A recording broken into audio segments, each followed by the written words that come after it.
Hello, my name is Maria Alberg and this is Woodlander Rockstar, and we're going to demonstrate how to do correct simple changes.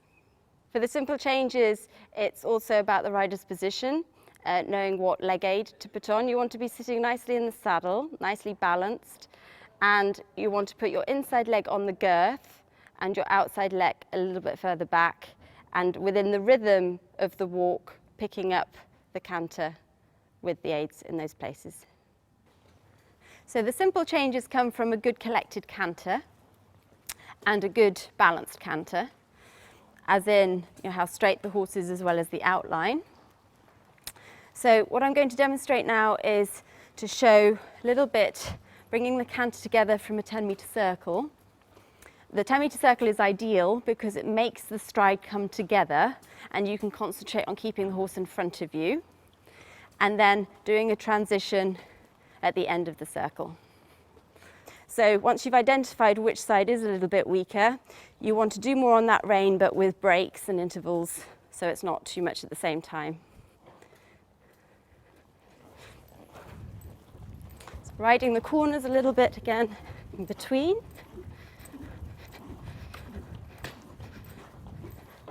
And then a 10-meter circle, keeping the canter active. And then coming back to walk as you hit the track. Good boy. And again, you just go with the feedback the horse gives you. If he comes back well, that's fine. If he doesn't, you do a halt instead. If he wants to anticipate altogether, you wouldn't necessarily do a transition. You'd keep going.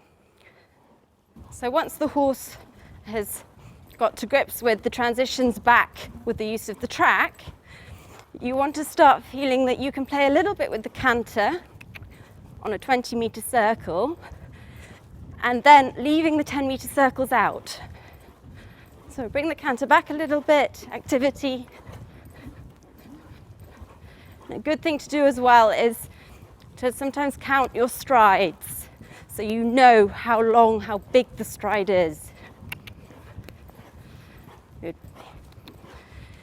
And then, well, you've got a little bit of a barrier in the corner here, back to walk. So you still use the track a little bit to help you, but it's not as drastic as doing a 10-meter circle. So now the biggest challenge is in the test is when you have to do it in the open space.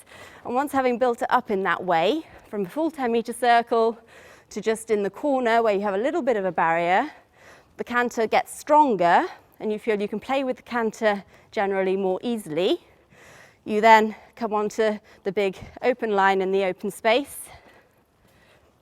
Okay, so the simple change is not only about the quality of canter you have to make your downwards transition and the quality of the walk in between, ideally counting 3 to 5 steps, it's also about your strike off onto the new lead. And when the horse is learning the first time in the open space, you can make the line a little bit easier instead of being dead straight, which I'll show you a little bit now, making it a bit more of an S shape to give them a little bit more direction. So a good canter, and then feeling that you can do a good downwards transition. The horse stays with you in the walk, in front of you. But giving a little bit of a different line helps the strike off onto the new lead.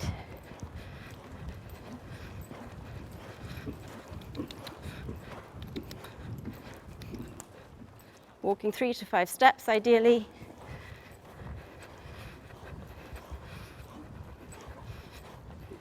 Good boy.